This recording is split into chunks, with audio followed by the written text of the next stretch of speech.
రన రన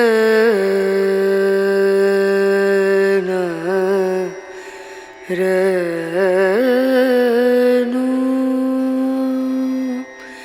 రే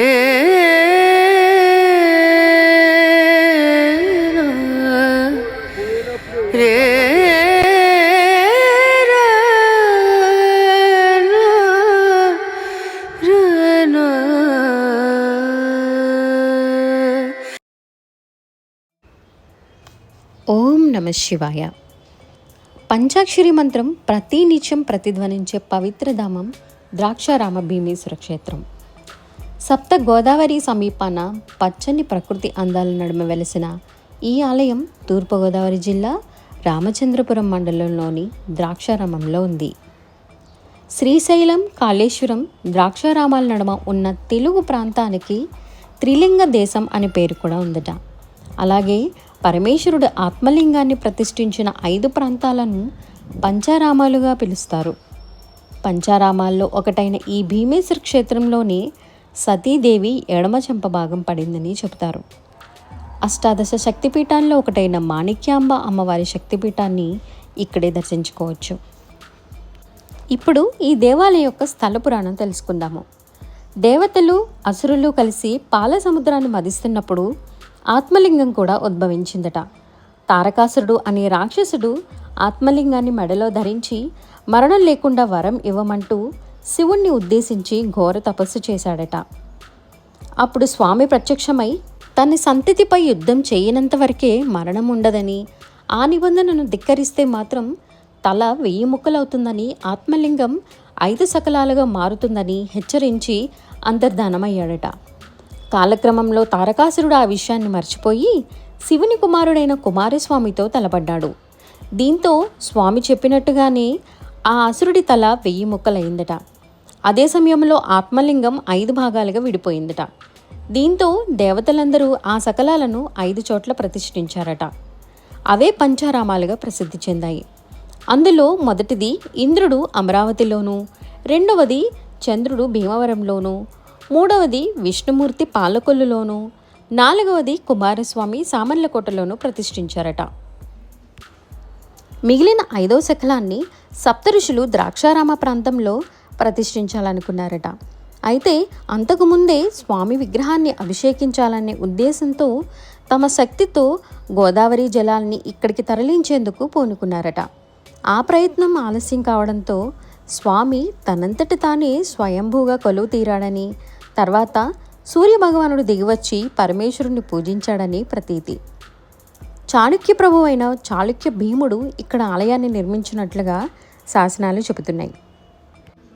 ఇప్పుడు 108 శివలింగాల కోసం తెలుసుకుందాము.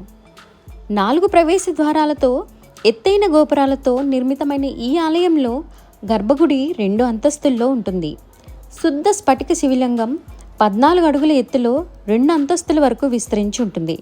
భక్తులు మొదటిగా పానపట్టంలో సగభాగాన్ని పూజించి అక్కడే ప్రదక్షిణ పూర్తి చేసుకుని ఆ తర్వాత మెట్లెక్కి 2వ అంతస్తుకు చేరుకుంటారు.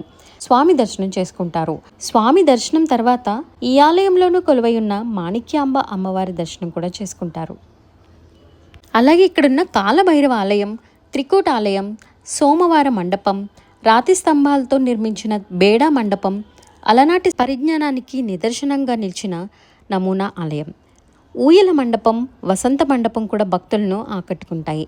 ఆలయ ముఖమండపంలో వసంత మండపం కూడా భక్తులను ఆకట్టుకుంటాయి. ఆలయ ముఖమండపంలో కనిపించే భారీ నందీశ్వరుని కూడా దర్శించుకోవచ్చు. గుడి బయట ఉన్న రావి చెట్టు కింద కొలువు తీరిన అశ్వత్థ శంకర నారాయణతో పాటుగా సప్త ఋషులు తీసుకొచ్చిన సప్త గోదావరి పుష్కరిని చూసేందుకు 2 కళ్ళు చాలవు. ఇక్కడ కొలువై ఉన్న రుద్రమూర్తిని శాంతింపచేసేందుకు సాక్షాత్తు చంద్రుడే ఈ క్షేత్రం చుట్టూ 8 శివాలయాలను నిర్మించాడట. అవే కోలంక, వెంటూరు, కోటిపల్లి, వెల్ల, దంగేరు, కోరిమిల్లి, సోమేశ్వరం, పెనుమళ్ళ గ్రామాల్లో సోమేశ్వర ఆలయాలు ఉన్నాయి. ఇవి కాకుండా ద్రాక్షారామం చుట్టుపక్కల భూగర్భంలో దొరికిన 108 శివలింగాలను ఆలయ ప్రాంగణంలోని 2వ ప్రాకారంలో భీమసభ పీఠంపై ప్రతిష్ఠించారు. వాటిని అష్టోత్తర లింగాలుగా పిలుస్తారు. అలాగే స్వామి పైన రోజు 2 పూటలా పడే సూర్యకిరణాలను తప్పకుండా చూసి తీరాల్సిందే. ఈ ఆలయంలో క్షేత్రపాలకులు శ్రీ లక్ష్మీ సమేత శ్రీ నారాయణుడు ఆలయం కూడా ఉంటుంది. ఇది గుడి ఎంట్రన్స్ అన్నమాట, మెయిన్ గుడి ఎంట్రన్స్. ఇప్పుడైతే ఇది గుడి క్లోజ్ లో ఉంది కాబట్టి అందరూ దర్శనాని కోసం వెయిట్ చేస్తున్నారు. నేను కూడా అందుకే షూట్ చేస్తున్నాను. మళ్ళీ గుడి అయితే 4 o'clock ఓపెన్ చేస్తారు. ఇదైతే ఇంకొక ఎంట్రన్స్ అన్నమాట. ఈ గోపురం నుంచి ఇంకొక ఎంట్రన్స్ అటువైపు నుంచి ఇటు కూడా మనం రావచ్చు దర్శనానికి. అంటే టెంపుల్ కి 4 వైపులా కూడా ఓపెన్ ఉంటుంది, మనం ఎటు నుంచి అయినా రావచ్చు అనమాట. ఇదొక రాజగోపురం. ఇంకా మాణిక్యాంబ అమ్మవారి కోసం తెలుసుకుందాము. పురాణ కథనం ప్రకారం దక్ష యజ్ఞంలోని శివనింద సహించలేని సతీదేవి దేహత్యాగం చేస్తుంది. అందుకు ఆగ్రహించిన పరమశివుడు దక్ష యజ్ఞాన్ని ధ్వంసం చేసి సతీదేవి శరీరంతో రుద్రతాండవం చేస్తాడు. ఇది చూసి మహావిష్ణువు శివునికి స్వస్థత కలిగించడానికి తన సుదర్శన చక్రంతో సతీదేవి దేహాన్ని ఖండిస్తాడు. ఆ సమయంలో సతీదేవి శరీర భాగాలు పడిన చోటనే శక్తిపీఠాలుగా పిలుస్తారు. అలా ద్రాక్షారామంలో అమ్మవారు ఎడమ చెంప పడినట్టుగా చెబుతూ ఉంటారు. ఇక్కడ అమ్మవారు సర్వాభరణాలతో మహాశక్తి రూపంలో దర్శనమిస్తారు. మొదటి దర్శనంలోనే భక్తుల కోరికలు నెరవేరుస్తుందని భక్తుల నమ్మకం. మనం కూడా అమ్మవారిని దర్శించి మన అభీష్టాలను నెరవేర్చుకుందాం. ఓం శ్రీమాత్రే నమః.